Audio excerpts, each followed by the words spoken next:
Did you know that the way that you're acting is stopping your prayers from being answered? Let me give you an example, right? Let's say you're praying for a relative or someone who's close to you that has a drug problem, an alcohol problem, maybe a relationship problem, something of that sort. And you say, Lord, please help this person. Please take care of them.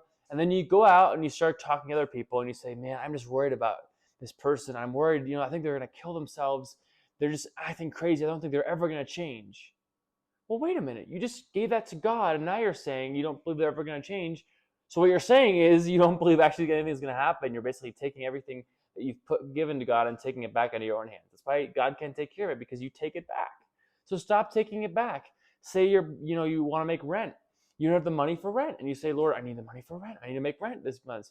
And then you go out and you start talking to people and you say, man, I don't think I'm going to make rent this month. I don't have enough money. I'm always short of money. You start begging people for money. Well, you're taking it back into your own hands. Everything you just gave to God, you're taking back.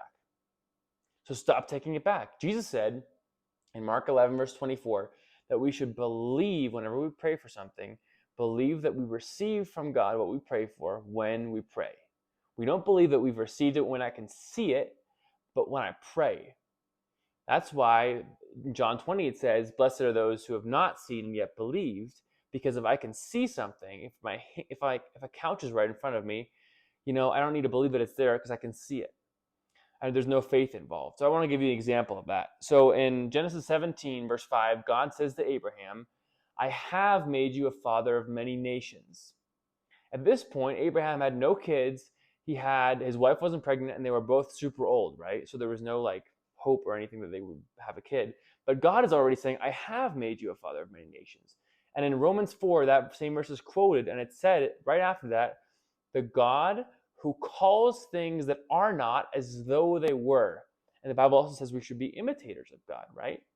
So we need to call things that we can't see as though they were, because we believe that when we pray, we receive from God. If we can see it or not, it still happened, and we just need to walk in it. So next time you pray to God, don't start talking unbelief afterwards. Don't take it back to yourself. Say, God's got it.